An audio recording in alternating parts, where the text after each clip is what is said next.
इस समय पे सुप्रीम कोर्ट और केंद्र सरकार के बीच में बहस चल रही है एनजीओ की एक्टिविटीज को लेके, इनफैक्ट डायरेक्टली एनजीओ की फाइनेंसिंग को लेके। फॉरेन कंट्रीब्यूशन रेगुलेशन एक्ट के बारे में आपने सुना होगा। एफसीआरए के अंदर जो नियम कानून है उसके हिसाब से यह डिसाइड किया जाता है कि देश के बाहर से पैसा देश के अंदर किन किन ऑर्गेनाइजेशंस के पास, किन किन इंडिविजुअल्स के पास आ सकता है। जैसे फॉर एग्जांपल पिछले 2-3 सालों में फॉरेन कंट्रीब्यूशन रेगुलेशन एक्ट में बहुत से अमेंडमेंट्स किए गए और उन अमेंडमेंट्स में से एक कंट्रोवर्शियल अमेंडमेंट यह रहा है कि जो हमारे देश के अंदर पॉलिटिकल पार्टीज हैं वो बाहर के देशों से पैसा ले सकती हैं। एफसीआरए के अंदर फॉरेन सोर्सेस की तरफ से अगर हमारी पॉलिटिकल पार्टीज के पास पैसा आता है तो उसके ऊपर कोई रोक टोक नहीं है। लेकिन जब बात आती है एनजीओ की, नॉन गवर्नमेंटल ऑर्गेनाइजेशंस की, इनके पास अगर पैसा आएगा फॉरेन से तो इन एनजीओ के ऊपर बहुत सारे रिस्ट्रिक्शंस लग जाते हैं। और इन्हीं रिस्ट्रिक्शंस को लेके रिसेंटली एक पेटिशन फाइल हुई है सुप्रीम कोर्ट के अंदर। ये जो पेटिशन है इसको बुलाया जा रहा है Noel Harper and others versus Union of India.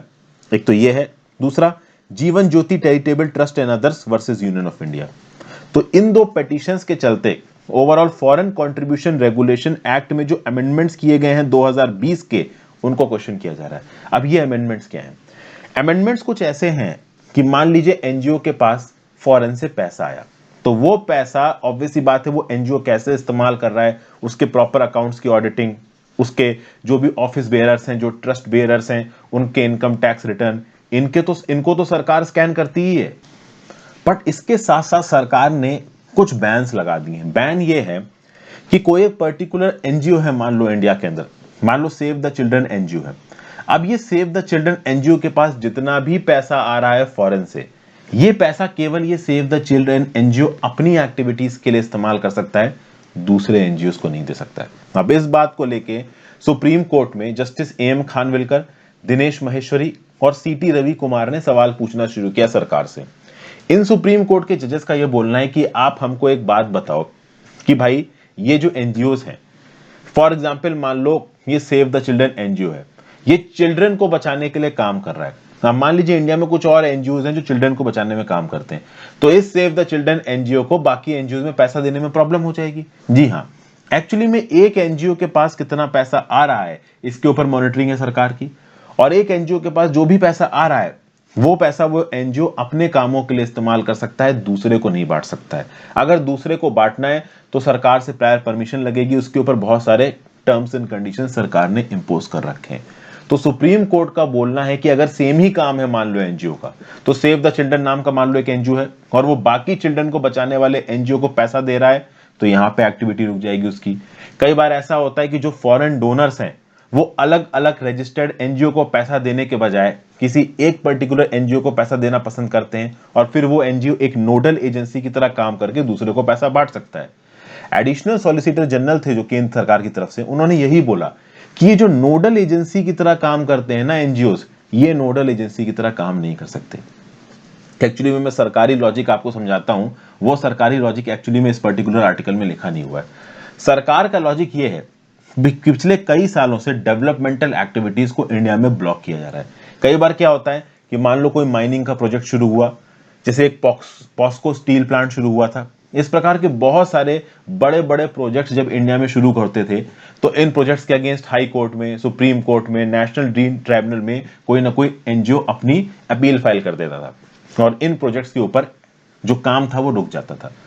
तो डेवलपमेंटल एक्सपेंडिचर्स, डेवलपमेंटल प्रोजेक्ट्स को एक सोची समझी चाल के तहत ये एनजीओज ब्लॉक करने की कोशिश कर रहे हैं, ऐसा यहां पे सरकार की और कुछ इंटेलिजेंस एजेंसीज की रिपोर्ट ने बताया। तो कुल मिलाके ये जो एक्सेसिव इंटरफेरेंस था इन एनजीओज का डेवलपमेंटल पॉलिसीज के इंप्लीमेंटेशन को लेके, इसके चलते सरकार ने एफसीआरए के अंदर अमेंडमेंट करके इन एनजीओज की नकेल कसी है। तो पहले क्या होता था कि मान लो कोई बड़ा एनजीओ है और वो बड़ा एनजीओ एक एनडी नोडल एजेंसी की तरह काम कर रहा है, उसके पास बहुत सारे पैसे हैं, मिलियंस ऑफ डॉलर्स का उसका बजट है। तो जो छोटे छोटे एनजीओज हैं, अगर उसको उस बड़े एनजीओ से पैसा मिल रहा है तो बड़ा एनजीओ जो छोटे एनजीओ को करने को बोलेगा वो छोटे एनजीओ को करना पड़ेगा, क्योंकि उस एनजीओ को उस बड़े एनजीओ से पैसा मिल रहा है। तो ये नोडल एजेंसी के काम को सरकार ने बंद करवाया। केंद्र की सरकार का लॉजिक ये है कि एक बड़े एनजीओ के पास मान लो बाहर से मिलियंस ऑफ डॉलर्स आते हैं, तो वो बड़ा एनजीओ जब छोटे एनजीओ को पैसा देगा तो उस पैसे के साथ साथ वो बड़ा एनजीओ छोटे एनजीओ को यह भी बताएगा कि तुमको करना क्या है, और तुमको करना क्या है में इंटरनेशनली बहुत सारे इंटरेस्ट इन्वॉल्व होते हैं, और वो इंटरेस्ट हमेशा इंडिया के फेवर में हो ऐसा जरूरी नहीं है। इसीलिए हमने यहाँ पे इन एनजीओ के ऊपर नकेल कसी है, ये लॉजिक दिया है यहाँ पे एडिशनल सॉलिसिटर जनरल ने सुप्रीम कोर्ट को। बट सुप्रीम कोर्ट का बोलना है कि आपके इस लॉजिक के अंदर ऑब्वियस ही बात है, जो एनजीओ जेन्युइन तरीके से काम कर रहे हैं उनके राइट्स भी वॉलेट हो जाएंगे।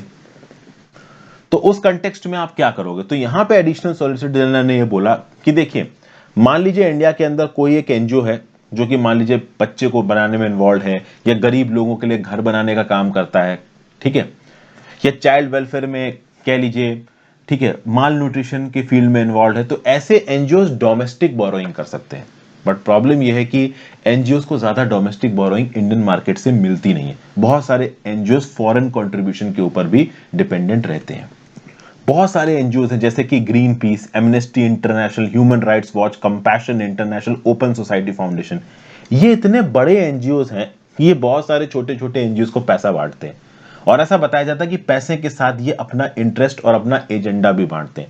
इसी एजेंडा को यहाँ पे सरकार रोकने की कोशिश कर रही है, और उसके चलते इन बड़े बड़े एनजीओ के लिए इंडिया के अंदर काम करना मुश्किल हो गया है, और जो छोटे छोटे एनजीओ हैं इनको भी काम करना मुश्किल हो गया है, क्योंकि इनको बड़े एनजीओ से पैसा मिलता था। इसीलिए सुप्रीम कोर्ट में पिटीशन पहुंची है। अब इसके ऊपर फिर से सुनवाई होगी, अभी के लिए केस को आगे के लिए पोस्टपोन किया गया होगा। तो ये छोटी सी न्यूज है। सुप्रीम कोर्ट यहां पे केंद्र सरकार से सवाल पूछ रहा है कि ये फॉरेन कंट्रीब्यूशन रेगुलेशन एक्ट के 2020 के जो अमेंडमेंट्स हैं वो एनजीओ के इतने अगेंस्ट क्यों जा रहे हैं। तो पॉलिटिकल पार्टी किसी फॉरेन सोर्स से फंडिंग ले सकती है, एफसीआरए में एग्जेम्पशन है, लेकिन जब एनजीओ की बात आती है तो अब ऐसा कोई एग्जेम्पशन क्यों नहीं है। लेट्स सी इसका क्या जवाब आगे निकल के आता है। छोटी सी न्यूज थी, छोटा सा अपडेट था। आई होप आपको कुछ ना कुछ यहाँ पे यूजफुल जानने को मिला हो। Have a great day friends. I hope इस प्रकार की वीडियोस आपको पसंद आ रही हैं। इसके बारे में अगर आप अपनी तरफ से कुछ एडिशनल इन्फॉर्मेशन देना चाहते हो तो डेफिनेटली आप नीचे कमेंट बॉक्स में लिखो। जो बेस्ट नॉलेजफुल इन्फॉर्मेशन होगी उसको मैं डेफिनेटली पिन करूंगा। Have a great day friends. अपना ध्यान रखिए, पढ़ते लिखते रहिए। इंस्टाग्राम पे, टेलीग्राम पे फॉलो कर सकते हैं, लिंक नीचे दिया हुआ है, और हो सके तो ज्वाइन बटन दबा के हेल्प करें, काफी मदद मिलती है। Have a great day, good bye.